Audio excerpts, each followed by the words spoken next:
Hi, everybody. Today's Monday, September 8th, 2025, and our friend Colonel Jacques Baud is back with us. Welcome back, Colonel. Thank you very much for inviting me. Happy to be with you again. Thank you. Colonel, we had an attack on Ukraine, a drone attack, and Keith Kellogg came out and said this is one of the largest attack on Ukraine. What is going on with the case of Ukraine? Why it's so difficult for the West to do something about it? Because after all, you look at the Trump administration together with Europeans, it's all about putting more pressure on Russia in terms of the oil, in terms of the way that they're exporting their oil to India. We know that here is what they reported on Fox News: five important importers of Russian oils. See it.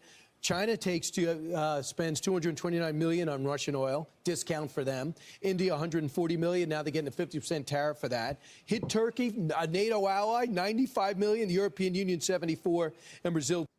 You see, look at the list. You see China, India, Turkey, European Union, and Brazil. I don't see the United States going against China because they said that China is too big for us to go against them. India is somehow, they're so comfortable to go against India, which led to what's going on between Iran and India. I don't know, a diplomatic team is going to Iran.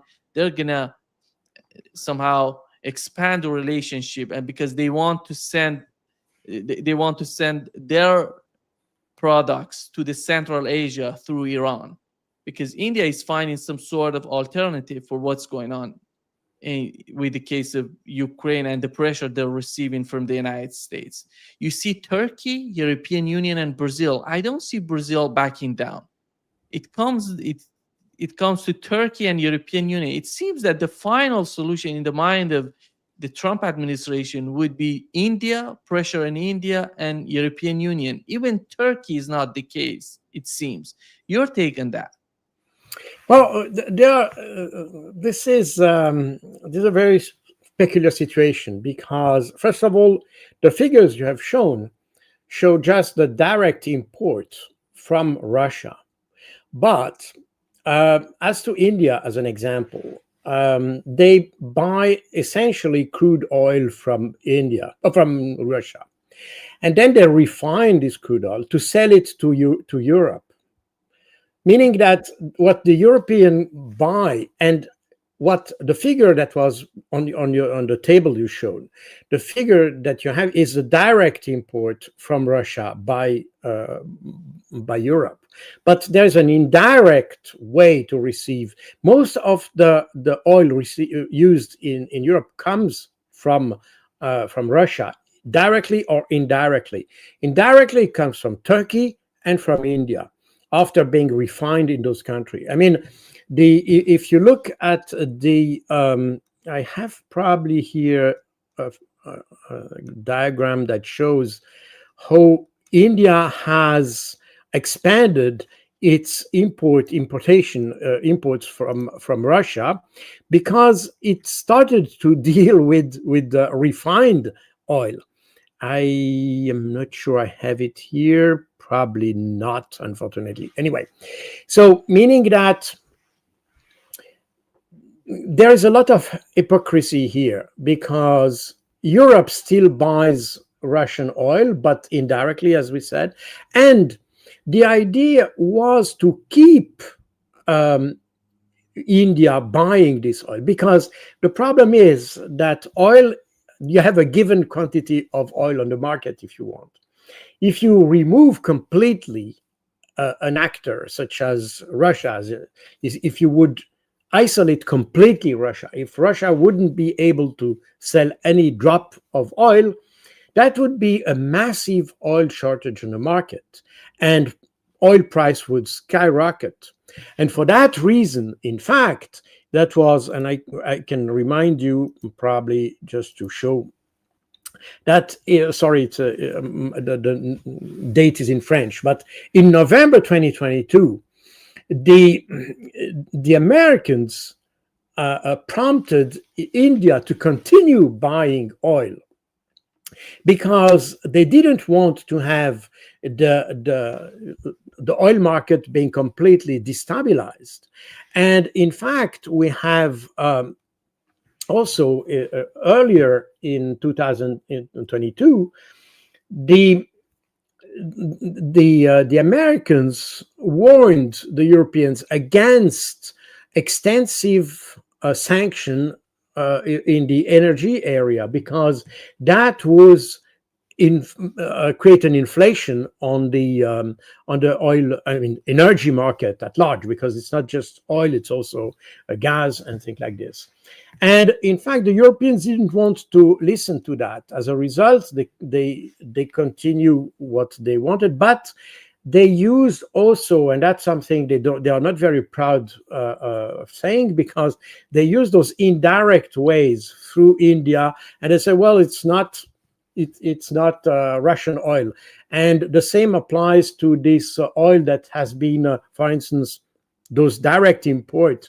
I mean, sometimes you have, even at sea, tankers exchanging oil and mixing oil, Russian oil with other oil, and therefore you can say, well, it's not Russian, it's oil from UAE or wherever, you see. So they tend to play with words in order to show a different picture. So the table you showed is very nominal, but it doesn't reflect the reality. That's the first thing.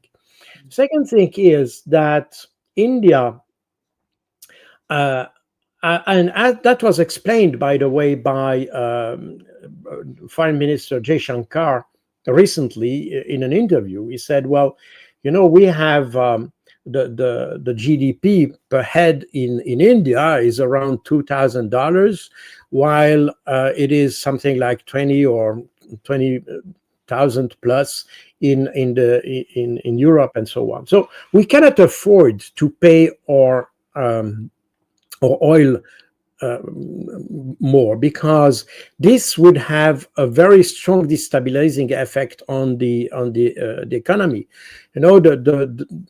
The lower your revenue, you don't have a margin of error or margin of maneuver, and therefore it's the cheapest your oil and your energy is, the better it is for this. India has a big economy, but it's still a very fragile one. It's expanding, it's improving, but it's very much fragile. You have a lot of agricultural activities that are, by nature, the nature of this activity, extremely fragile, and therefore also sensitive to the changes on the market, especially when you have, for instance, the US, because the US was complaining that India sells more agriculture farming and agricultural product to US, as vice versa. The problem is that the US products are too expensive for India. Therefore, you have here and therefore you also have protectionist measure by India in order to prevent the destabilization of the market. And that's why India is somehow in a corner of the room, because it has no freedom of movement to accept or deny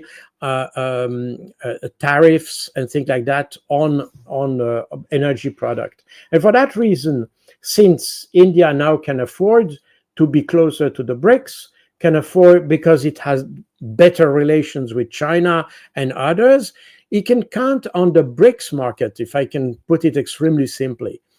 And therefore, India today can afford to say to the US, sorry guys, but we are not going to comply. I mean, if you impose tariffs on us, well, so be it. Then we will not sell to the US, we sell to other countries, period. We just forget the US market. And that's also the position of China. Of course, China, because it exports much more to the US and has it exports also much more sensitive materials such as rare earth and also very sensitive products such as semiconductors or elements for semiconductors and other high-tech system. Therefore, China has a huge leverage on the US and say, well, if you put tariffs on us, then we'll just stop selling you items. That's what they have started to do with rare earths and things like this. So China is protected not because it's a big country, but because it has strategic products that are not just useful, but are necessary for the US, not just economy, but also US defense and things like this. I think we have mentioned in your show a few months ago that a lot of components of missiles and aircraft and Navy ships and things like this, they have a lot of components come directly from China. If China would not be able to provide this, then the whole thing would collapse. So China has a lot of leverage over the US. But in turn, India can rely on China for economic support, especially today. Therefore, we have, and that's the result of this change we have seen in the world, that because the so-called rest of the world has the ability to exist economically, politically, strategically, it can exist without the West. And in fact, we have, if I can say, I use always this picture because just after World War II, the US were the engine of the West, the locomotive. If you take a train, the locomotive, and the US used to pull all the West economically, industrially, and all that. But now this ability of the US has faded. It doesn't product. I mean, it produce still, but much less than it used to.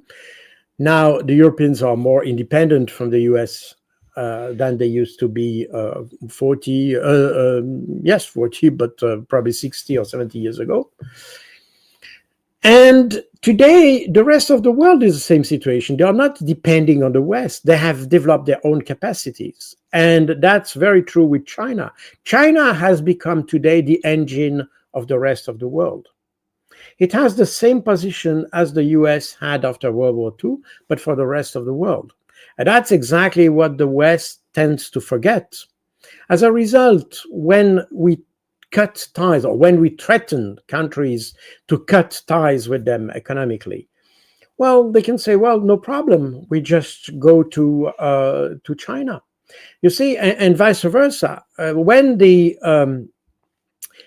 Americans started to impose tariffs, that was early this year, when they started to impose tariffs on China, China said, okay, you want to impose tariffs? Fine, then we don't buy our soybeans to the US. We changed the provider, and they went to Brazil.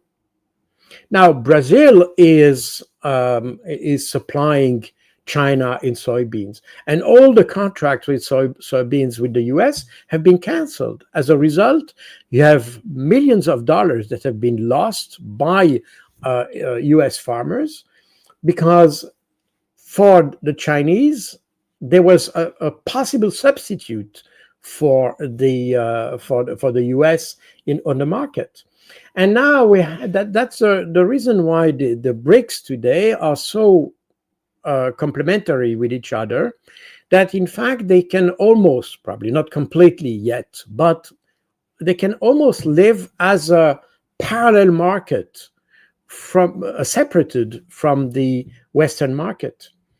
And this is this change of the strategic situation, and that's what Trump has not understood.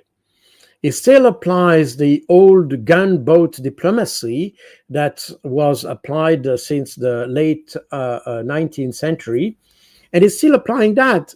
of course, it's not exactly, with the exception of Venezuela, where they still send the gunboats.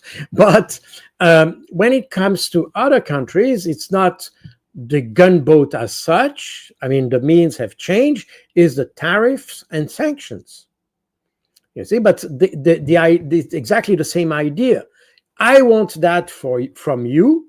If you don't want to give it voluntarily, I will force you to give me what I want.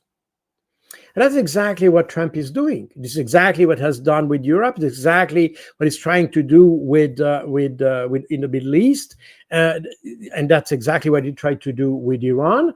It's exactly what he has done with Europe recently with this extraordinary agreement he had with Ursula von der Leyen. He just raised the tariffs, and then the debate is not about whether there should be tariffs or not. It's, I raise the tariff. No, if you want, I can just go a little bit. I can go down a little bit with the tariffs. So it's definitely a policy of pressure. And that's exactly what Trump has said, by the way, also for other issues like peace under pressure. I mean, he wants to have agreements under force. And that's, I have compared this with the mafia type of a deal. If you don't do that, I will destroy your shop. It's exactly what he's doing.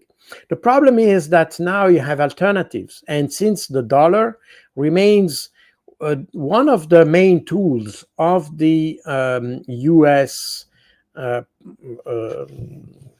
say, it's not policy, but the U.S. leverage, the dollar is the main tool for that, then the best way to escape U.S. pressure, I mean, one of them is to be independent from the dollar, therefore to de-dollarize. And the whole movement on the BRICS and what we have seen recently in Tianjin in China is about this, is how can we have a market that doesn't use the dollar in order to reduce that vulnerability. And it's very important to understand what Trump hasn't, is that the dollar was a strength 50 years ago, because obviously everything was okay. The US were not weaponizing the dollar. But today, the dollar has become a vulnerability for all these countries. So they don't want to stop trade with the West or things like that, but they just want to stop to be vulnerable to the dollar. Therefore, they will continue to trade as much as they can, but they will de-dollarize. And if we don't accept this, then they will trade between themselves, because now you have, we mentioned India. It's a fragile economy, but it's a developing economy. It developed very fast, and it develops in multiple ways, not just in agriculture, but also in high-tech area and things like this. So meaning that it will be very easy for BRICS countries or non-Western countries to find alternative to the Western market, both to sell product and to buy product. You see? And therefore, India has been caught in that. It is still in the triad, if we can say, this triad of Russia, China, and India in within the BRICS.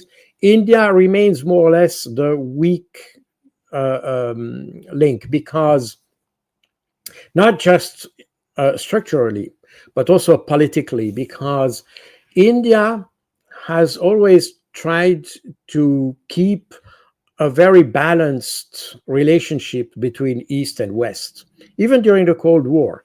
It's a non-aligned country, even if most of its military equipment came from Soviet Union. It managed to keep good relations with the West. And after the Cold War, India maintained this non-alignment policy, trying to have good relationship with all the main actors, with Russia, obviously, but also with the West and the United States and the European Union. With China, it has always be a little bit difficult, but we have seen recently, since last year, by the way, we have seen the relationship with China improving. You have now dialogue and discussion mechanisms. And by the way, remember that the Shanghai Security Cooperation Organization is about a conflict solution resolution. This is the purpose of the ICO. This is a mechanism to allow dialogue to solve crisis, and that's the reason why it was created in 1996, to solve regional issues regarding the water, especially in with Central Asian countries. And since then, it has developed in an instrument, a platform for dialogue and cooperation. And what we have seen in Tianjin is simply the last, not the last, but the most current step in this development. And associated to that is, of course, the dialogue about borders, for instance. And that's the reason why, and that has been mentioned also last week, during the meeting, that you had China and India having discussions about solving border issues. These issues will not be solved within weeks, and certainly not days, but the platform SCO provides a platform and a platform for dialogue, and that's the essence. Now, once you have this, of course, and we have also to understand those conflicts in a holistic way, because if you have good trade relationship, then you have all the interest to solve your political problems, border issues, through political dialogue, and vice versa. And that's exactly what's happening, and that's probably what this last summit of the SCO showed. Now, India remains the weak point because it wanted to keep this good relationship with the West is misusing or exploiting that in order to force India to make pressure on the other members of the triad, if you want.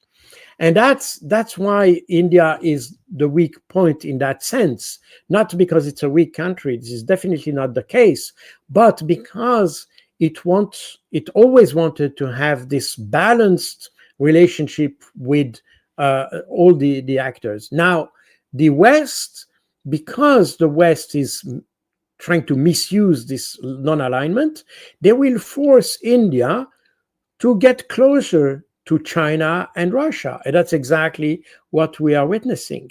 Because India, at the end of the day, definitely they have this tradition, I would say, in political non-alignment. But at the end of the day, what's important is also that you have the best framework and conditions to develop your own country. And therefore, today we see that when you talk to Russia or China, they will not try to impose policies and things like this. If you have trade with them, this is trade. So you give something, you pay for something, you receive, and so on. This is that.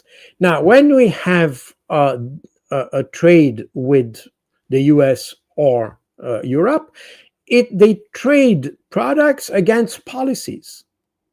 They try to force people into a way that you may not want.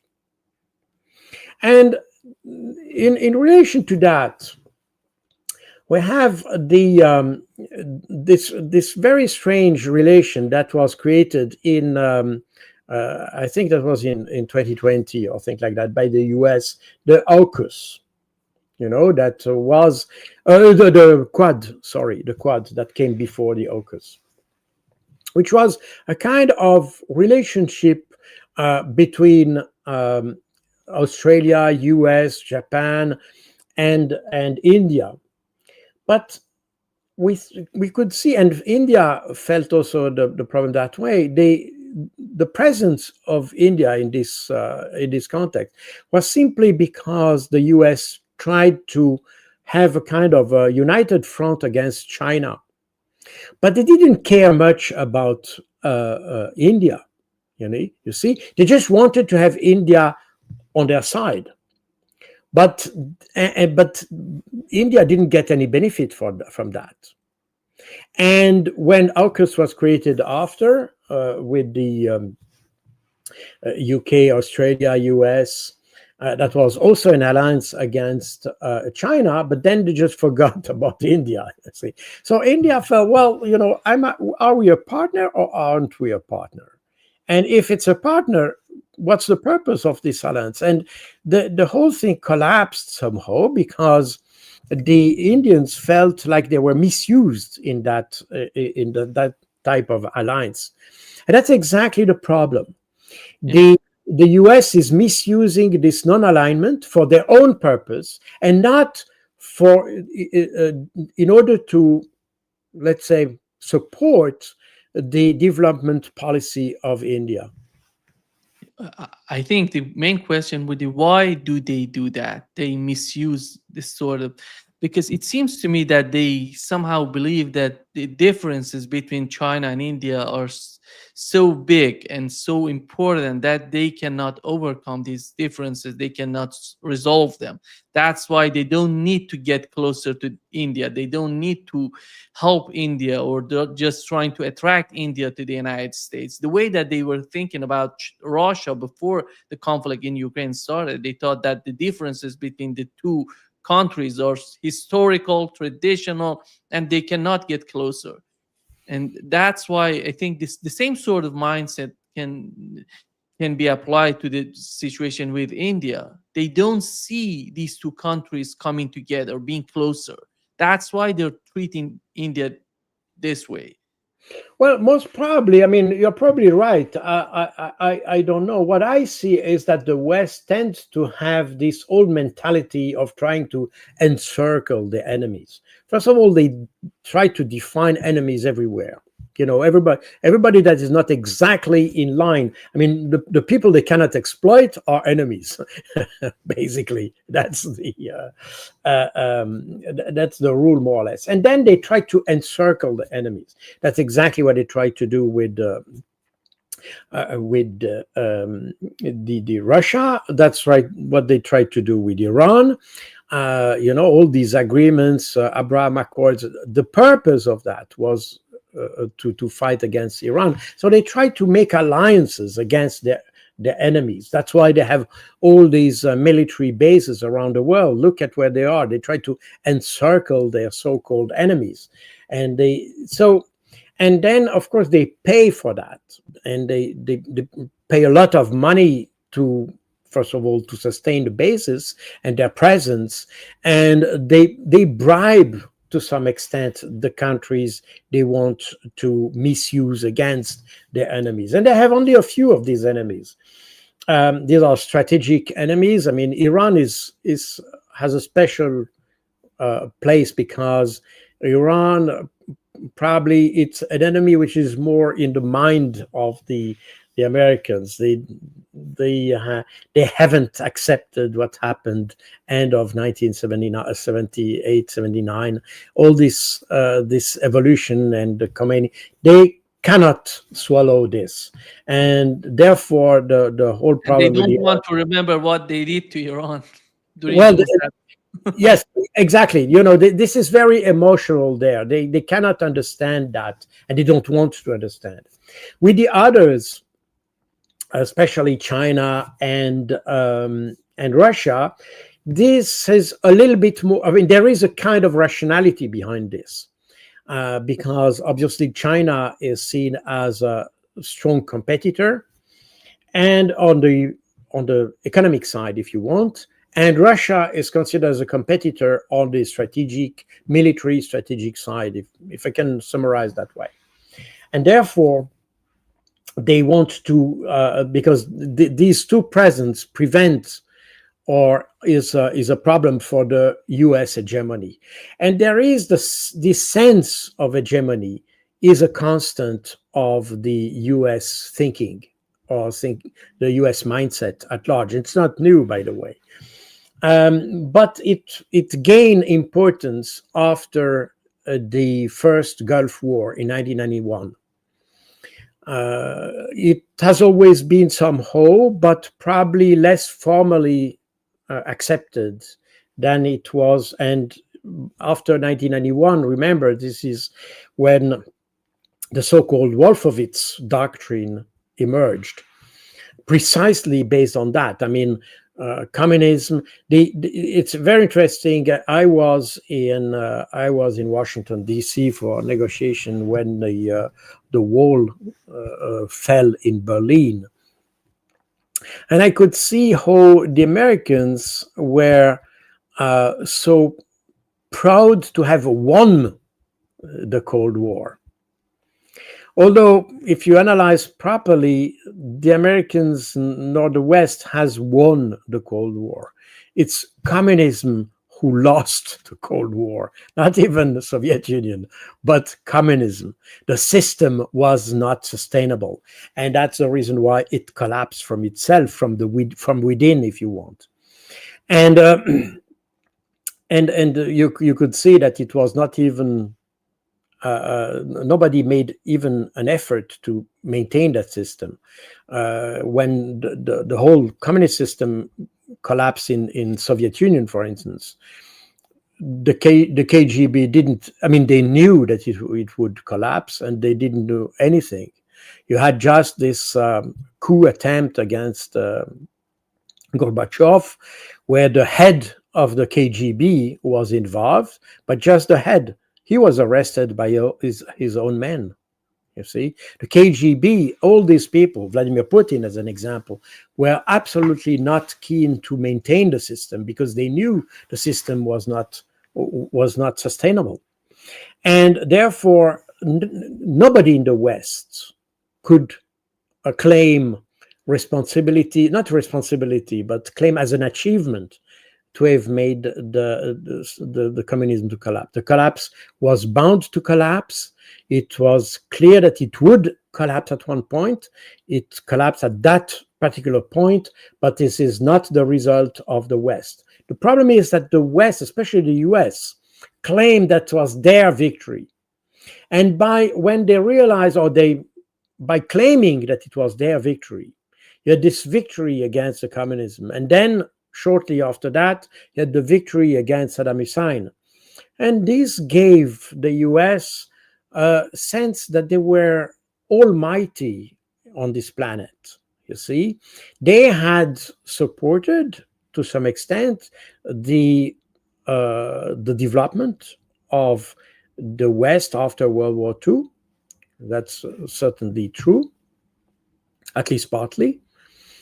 And beyond this, after the end of the Cold War, they had a victory against the major enemy of the Western society, and a victory against the major troublemaker in the Middle East. And that's exactly what prompted the Wolfowitz doctrine, saying that now the US is at the peak of its power, or maybe not exactly at the peak, but very close to peak, and it has to maintain this position. And in fact, since 1992 or 1994, depend when you put the start of this Wolfowitz doctrine, because there was different, let's say, variant and evolution of this doctrine. In any case, since the beginning of the 90s, the US has always kept this idea that it should be the ruler of the world. And that applies to the trade, to economy, to whatever. And the problem is that now, because it has never questioned the legitimacy of this leadership, which is more than leadership, it's hegemony, but it has never questioned this legitimacy. Now it finds itself trapped into a mindset that is no longer adapted to the reality on the ground, because China has suddenly developed exponentially. not just in terms of industrial production and the number of container they ship and things like this. No, it's also qualitatively. China today is the country that produces the most patents in the world. You see, and they produce or educate the more scholars and STEM graduates in the world, meaning that China has evolved not just quantitatively, but also qualitatively.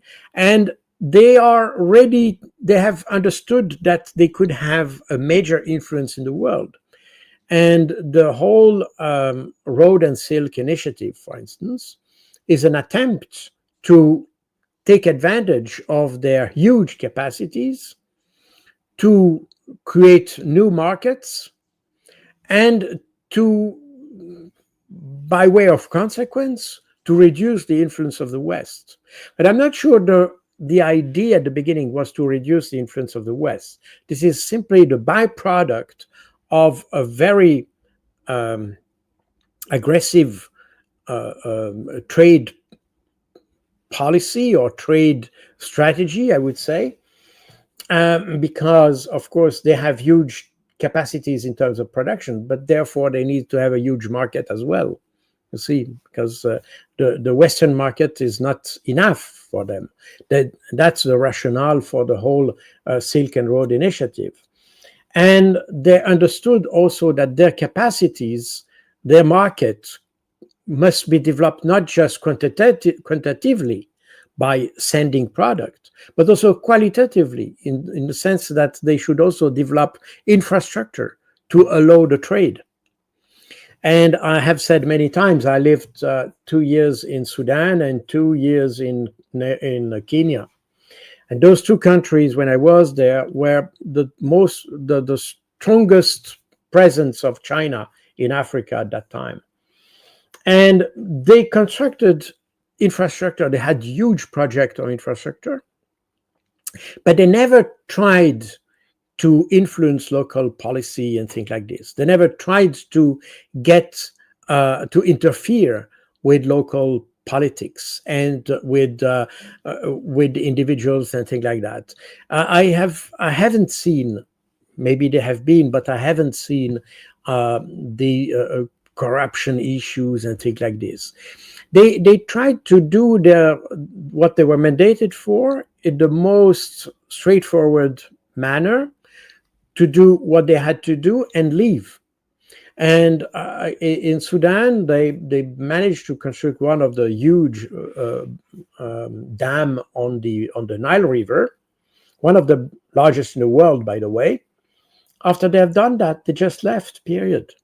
They are not still remaining in the country trying to influence things. No, they just left. They were mandated for the job. They did the job. They left.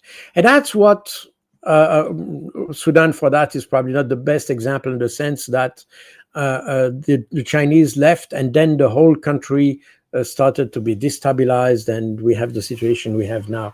But when the Chinese were there, the whole thing was much stabler than it is today. In any case, in Kenya, that's the same thing. The Chinese made a lot of works in infrastructure, and then they left. And that means that for the local government, they don't have, China is not a liability. You see, it's an added value. They come, they do what they do, like roads and ports, infrastructure, train, railways, and things like this. We can just only improve the situation in the country. As a result, of course, then when you have trade relations, then you have the road to transport the items you bought and all that. So this is a kind of a win-win situation that the Chinese have developed. What the West has never done, never. At the very beginning of their presence, but that was still under colonial rule, the Western countries tried to improve infrastructure, especially in Africa. You still see some traces of that. But then they managed to keep presence in many countries, or France, for instance. Even if the country remained independent, France managed to keep a presence, a political essentially, in the country. But they never managed to maintain the infrastructure or to develop this infrastructure in order to improve the framework for trade. They never did that. The Chinese have started with that because they understood that trade must have a solid basis in order to work. And that's exactly what's doing. So therefore, you have this parallel market that is emerging under the, I would say, not the word leadership is not exactly the right word, but under the initiative of the Chinese. And everybody benefits from that. And that's the reason why the BRICS, and not just the BRICS, but all these countries of the rest of the world, as we say, they develop very quickly, and they tend to keep those ties with countries that are faithful. Because both the Russians, the Chinese, they always respected their commitment. You see, the Westerners, they were present just for their own profit, not for the profit of the target country, if I can put that way. As a result, what's the benefit from you having people there? That was the case, for instance, with the uranium in Niger and especially Niger. Well, the Nigerian people noticed that, well, we don't get the benefit of that. The price of uranium has skyrocketed on the international market. But for us, we don't have additional benefit of that. And that's one of the reasons that was mostly uranium in Niger was mostly exploited by French companies. And that's why you had those I mean, it's not just because of that. There are other factors that prompted the changes in Burkina Faso, Niger, and Mali that prompted the new authorities of these countries to expel the French from these countries. There are other aspects also that we will not cover here, but the result is that now people realize that dealing with China or Russia is more beneficial for them, because the Russians or the Chinese are not trying to exploit those countries. The benefit that Russia gains with that is not money, is political influence, if you want. This is the thing, and therefore we have another kind of relationship that is established there, and that shapes this major change we are witnessing today between the West and the rest of the world. Colonel, what you've mentioned about Wolfowitz doctrine is amazing, because we had in 18th century, we had the Monroe Doctrine, which says that no influence from a foreign country in the Western Hemisphere in order to undermine the US dominance in that region. But it's somehow, in my opinion, the Wolfowitz Doctrine is somehow an extension to the Monroe Doctrine. It's not just about the Western Hemisphere. You don't have to have any regional superpower, any regional influencer in the regions, in Africa, in Asia, and all of that. It's somehow the mindset behind all of these American bases in different regions is to undermine, just to reduce the tensions, or somehow to influence the region the way that no regional power can dominate. Don't you think that this is the same sort of mindset coming from It's 18th century slightly to 19th century, and right now with the Trump administration, the same thing that is happening? not exactly. The Monroe Doctrine was essentially defensive, because we have to remember at the end of the 19th century, the dominating power were UK, I mean, British the British and the French. And in fact, they tried to influence, and the Spanish also, and they tried to gain influence on the American continent, especially with Mexico. Had several military operations, uh, conducted by European powers against the U.S., in fact, or the U.S. influence. And therefore, the Monroe Doctrine was probably more defensive in nature, and of course, adjusted to this situation where the Europeans have always played a very perverse role, and they always tried, especially at the end of the 19th century, they tried to expand their empires, and it was almost a competition between them. I mean, especially between the French and the British, that's definitely true. But others tried also to have, like Belgium, for instance. They tried to have an empire also. Just because others had an empire, then you need also to have your empire. And that's where the Belgian conquered Congo. And this was not a very happy colonial event, if I can put it that way. That was not very happy. In any case, the fact of the matter is that at the end of the 19th century, you had this kind of frenzy in Europe to expand territories. And the Monroe Doctrine came at this point. That's a reason why we can compare the Monroe Doctrine to the behavior of the Russians today when they see what's happening at the border of Russia with the Baltic states, with Poland, with the Ukraine also. This is very much a very similar situation where you had the Europeans trying to expand and pushing and trying to expand their influence at the expense of others. And that's the context in which the Monroe Doctrine emerged. And of course, it still has some remnants, and one of them was, of course, what didn't drive, but was illustrated by the Cuban crisis.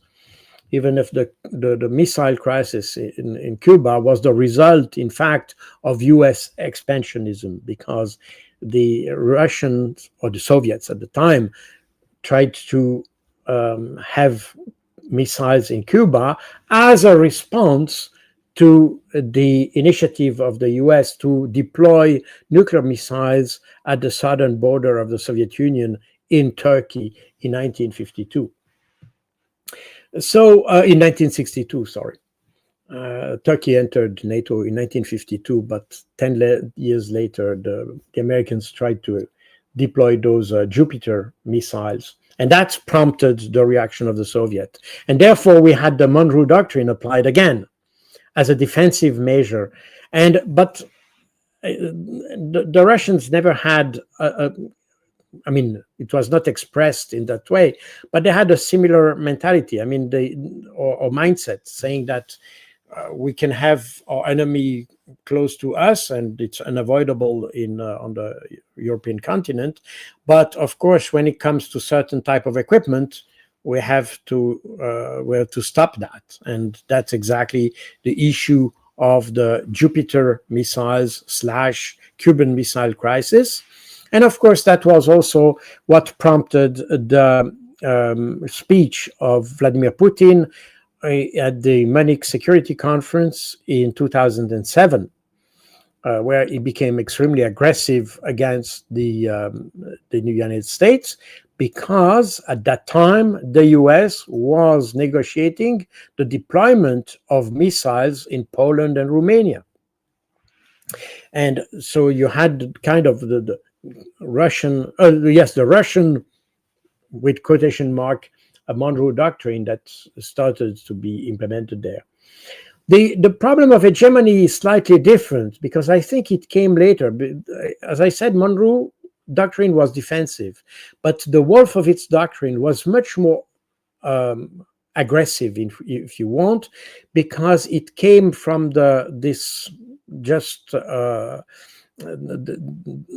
note that the US was in fact the strongest country in the world, and therefore had to maintain this position of dominance in the world in order to have, it's a kind of Pax Americana, if you want. This is a very, when we say Pax Americana, this is a reference to the Pax Romana. It's exactly what the Romans did in the at the turn of the 2000 years ago, to have this kind of presence, hegemonic presence that dictates the peace, because we want or have the peace on our terms.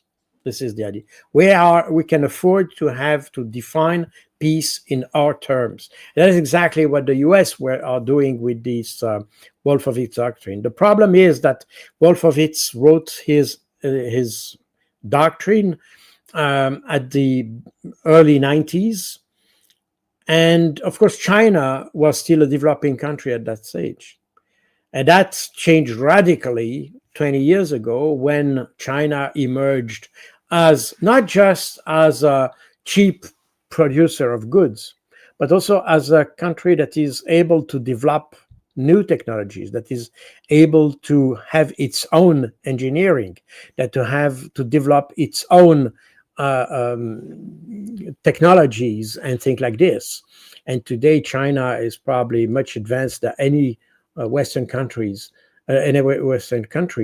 But that evolution that appeared exponentially in the last 20 years was not existent at the beginning of the Wolfowitz doctrine. The problem is that the US leadership has not been able to adjust to the new situation and to understand that the best way to deal with superpower such as China, superpower not just in military terms, but also in economic and industrial terms, the best way to deal with them is to have good relations. And that's exactly what we could say with Europe and Russia. And when we talk about security guarantees for Ukraine, and this is the same thing. The security is best achieved when you have good relations with your neighbors.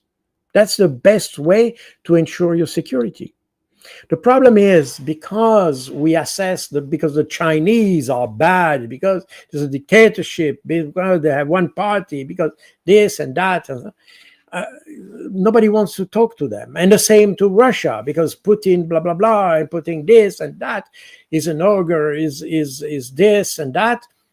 Therefore, this whole narrative prevents any political move towards dialogue and constructive relationship. On the contrary, they want to cut every tie because this is bad and things like this. And if you hear people who are in charge of foreign policy in Europe, namely people like Kaja Kallas and so on, but you can remember Annalena Baerbock, and if you look at the French, I mean, the foreign policy is a prerogative of the president, Emmanuel Macron. Same in Keir Starmer in the UK, meaning that all these guys have a so biased narrative against Russia that it's even unimaginable to see how they can reconstruct positive, constructive relationship with Russia. This is the problem. But in fact, our security would work much better. And there is no reason now, of course, in Europe especially, we try to portray Russia as a territorial, hungry country that wants to accumulate territories and expand itself and reconstruct the Tsarist Empire, the Soviet Union, whatever you come to your mind. Whereas we see nothing of that. And again, that's why it's important to understand the roots of the Ukrainian conflict, which was not driven by gaining territory, but was driven by solving a security situation with the population, because the political agreement, Minsk and so on, failed. And why did they fail? Because the West wanted these agreements to fail. You see? So, had we applied or the agreements we have made, had we applied the promises of not expanding NATO as we did to the Russians in the early 90s, had we applied this, there would be no problem, and we could still have cheap energy, and we probably be in better position to compete with China and the US and others. The, this kind of paranoid behavior of the West towards people they don't really like and that they portray immediately as extremely aggressive enemies is a behavior that is conducive to more problems. That's exactly what we are seeing today. There is nobody in the current European leadership, especially, but that applies to the U.S. Although you have some retired people such as Ron Paul and other more who are people who are more sensible than others who understand that. But those who are in charge are not able to understand the value of good relationship, simply. Because, as I said, I repeat, and I will not cease repeating that, your security is best achieved when you have good relationship with your neighbors. And that's very true at private level as it is at national level. And when we try to find out reason to be enemies, you see that I mentioned on your channel a couple of weeks ago this the report of the French chief of the general staff or chairman of Joint Chief of Staff, the French version, Chef d'État-Major des Armées, who said that within 5 years Russia will be a threat to France. Where did you get that from? You see, how can you say that? I would say it comes from the Wolfowitz doctrine, because it seems that the only region that is still under the thumb of the Wolfowitz doctrine and the dominance of the United States is Europe. No That's other definitely region. true. No, you're absolutely right. But I mean, you see the irrationality of that in the sense that nobody can predict that. There is absolutely no factual sign or information or indication or indicator that can tell you that within 5 years Russia wants to. Why would they want that? For what purpose? What is the objective? You see, and can they afford to do that? You see, all these questions are never asked. We just say this is the enemy and he wants to do that. But it's completely irrational. And the problem here is that we create from scratch a threat. We create this threat from scratch. There is no indication of it. But the problem is that are the policies that we are implementing and deciding today are based on an artificial threat. And who's going to benefit from that, Colonel? I think the question, the smartest question would be, what is the main objective of going that much, somehow, I would say, naive, that you feel that Russia would attack you? And who's going to benefit from this sort of mindset? Nobody in Europe would benefit from that. Yeah, Europe absolutely. No, you're right. sacrificing everything. You're right. Nobody can benefit from that. I mean, we probably the military-industrial complex and things like this. Probably, not even sure. But since the Europeans have promised to buy their weapons in the U.S., so it's not even the European military-industrial complex who will take advantage of this.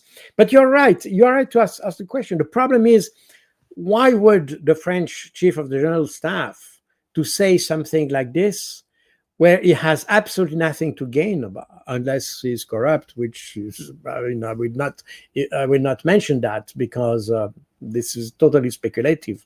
But in any case, why are we inventing such threats? You see, this is totally contrary to our own objectives. But you can expand the discussion because, and that was raised many times by others. I mean, the Duran and other commentators that you find on the web. But how come those people like Keir Starmer, Emmanuel Macron, Friedrich Merz, who are in charge of countries that are in a miserable economic situation, instead of dealing with the situation of their own countries, they are trying to solve the problem of Ukraine, and even with poor solutions, by the way, or not even viable and doable solutions. So we see that those people are not even interested by developing their own countries. And that it's not even in the interest of the US, because they are antagonizing the US on that. So you see that this irrational type of behavior has gained its own dynamics. We don't even know why it is like this, because we don't like Vladimir Putin. Well, okay, but is because Vladimir Putin is you don't like him? Is that a reason to put the whole Europe into chaos? There is something extremely strange, and that's why I think a French, he used to be prime minister of France. His name was Rocard. He used to say, when you have such situation, never underestimate stupidity. Never underestimate stupidity. And I think this is a little bit what we have. I mean, when we see all these people, when they talk, when they change their mind every single day, and even within one day, by the way, and they have kind of very bizarre rationale. Kaya Kallas, who said that China and Russia had no influence on the victory against Germany or dictatorship during World War II. This ignorance, this blatant ignorance, this type of mindset where prejudice takes more importance than facts. This is something that is, in my view, totally unexplainable. We have people who are psychologically deranged, or they are certainly not prepared for the task they are supposed to fulfill, and that's a little bit the problem. We see that we have when we look at the rest of the world, when we look at the leaders of China, Russia, India, Iran, and others, we see much more maturity in the decision making. We see much more rationality in the way they take decision. We see much more rationality when the problem is to adjust to new situations. They are not bound to prejudice or just a one-way thinking and ideology. They are able to understand the new relationship. They understand a new situation and to find new solutions for new problems. If we talk about the Europe, we talk, just as an example, the security guarantees, and France wanted to send troops in Ukraine. Okay, he talked about this in February 2024. Sorry. Since then, it has not changed a single comma in the message. It is still the same thing that comes on and on and on. And we have exactly the same thing we had in Paris a couple of days ago.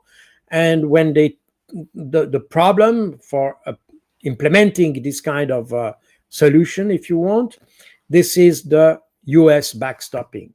And we know since February 2024, even during the Biden administration, that US doesn't want to provide backstopping for this solution. The US don't want to be directly confronted to Russia.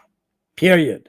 This has always been a policy from the US for good reasons, because those are two nuclear powers, so they don't want to get committed in a conflict that could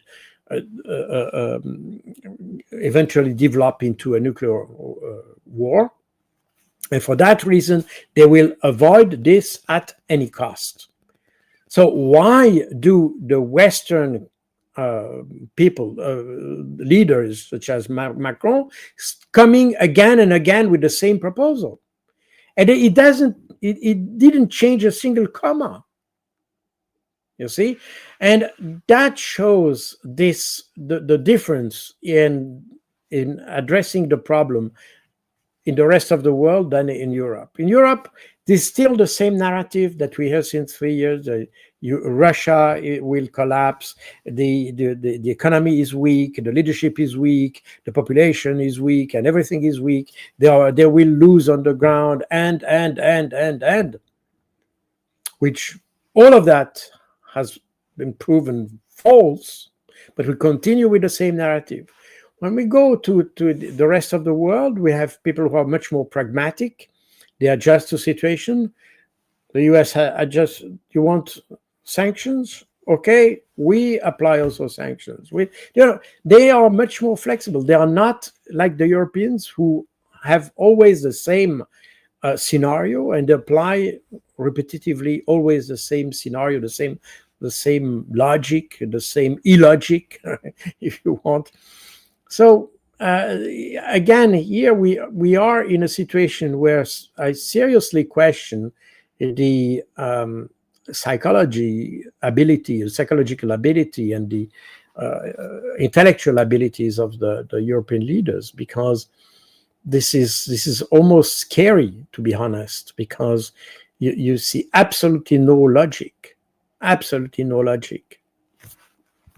Before wrapping up, Caroline, let me play a clip of Kaya Kallas, and we're going to learn from her wisdom. Are very good at technology, but they are not that good in social sciences. Versus, the Russians, who are not good at technology at all, but super good in social sciences. So what are they doing? All the actors who are trying to make us weaker, they are actually, finding the little fires that are existing in our society and pouring fuel into those, and both sides, so that, suddenly you have, really minor issues, really big fires, and everybody's like, where did that come from? In the age of social media, especially the attention span that people have, it is very easy to ignite people. To be against something, and this is very hard. I don't have, a formula how to address this and get it all right, but I think it requires an effort from all of us. Well, this is probably the best example of living stupidity. Yeah. This is just amazing. First of all, when you talk about technology, it's very interesting because very few people know that even during the Cold War, especially after, I remember, because as you said, I was in the intelligence at that time, and when the Strategic Defense Initiative was launched by Ronald Reagan in 1982 or something like that, the SDI, or Star Wars, that was renamed the Star Wars. I remember there was a lot of discussion in intelligence services about how this could develop into something concrete. And eventually the project was abandoned because a lot of technologies were missing. But interestingly enough, a lot of technologies that were needed to implement the Star Wars were in fact did exist, but in the Soviet Union. It's very interesting. Only few people know that, but the Russians had developed a lot of technologies that are, by the way, they have developed. I mean, all the issue what we see today with hypersonic missiles and all that. This doesn't come out of nowhere. They had a lot of study on these topics already 40 years ago. And all the issue with lasers, for instance, high power lasers to destroy satellites or things like that. This is something they had already on the not just drawing board, but they had already developed. I mean, probably partly, and it's probably not mature in that sense, but a lot of technologies in other when it comes to consumer technology, such as personal computers and all that, they were very weak. This is very true. But when it comes to very high level technology, such as to create specific alloys, for instance, and things like, they were extremely advanced, and probably they are still very much more advanced than the West still today in many cases. And that I remember that we had meetings discussing this issue, and some say, well, the technology we would need is in the USSR. So that's the first thing. The second thing is that when it comes to Russia putting the fire everywhere, of course, all that is based on our narrative. Last year, as just before the Olympic Games in Paris, there was kind of an epidemic of thumbtack in the French hotels. For some reason, it was reported that French hotels in Paris had a lot of a problem of thumbtacks. I don't know if it's, but the media reported that. And of course, what the government said, it's obvious, these are the Russians. The Russians are coming, putting thumbtacks in French hotels. And today we'll have right now this week, there are a lot of protests announced by Russia is at the same time, Colonel, sorry for interrupting you, is the problem as the solution. Yes, exactly. So now you have a lot of protests that have been announced because obviously France is not going well, and there is a problem of the budget that nobody wants to accept and things like that. Anyway, then some protests have been announced, especially on the 10th of September, in 2 days from now. And of course, who is responsible for that? Not because it's the bad policies of the government. No, there's nothing to do with the bad policies. This is about the Russians, because the Russians steer this opposition. Everything is about when you have, if you go in Germany. I mean, Germany. I go from time to time in Germany and use the railways. Railways in Germany have become a joke. Literally, the Germans are joking about the rail because they're always late. They're always problem. They don't work. They are stopped in the middle of the road because of the railway because they don't work. They have fire and things like this. I mean, it's a mess. The railway in Germany have become a mess. They used to be the best in Europe. Today, this is a mess. So how to explain that? Well, the Russians, obviously. The Russians are sabotaging everything that doesn't work, instead of trying to find out what is the problem, because they have the problem in the way we manage things, the way we poorly manage things. But no, we don't want that. Instead, the best explanation is to say they are the Russians. And therefore, that's exactly what Kaja Kallas now says. Everything there is these are Russians. They are putting the chaos everywhere. Now, why would you have that? Why would the Russians spend money and time to disable trains in Germany, who, by the way, don't work anyway? So this is a problem here, that we hide all problems behind the narrative of and this is exactly what you have in Ukraine. In fact, we have done the same thing in Ukraine, to hide behind the narrative. Ukraine will win. Ukraine is winning, and let's be happy. We are winning. This is wishful thinking, simply. The problem is when you have a train that gets disabled somewhere, well, it's just that. People will be late, and that's it. In Ukraine, people die for that.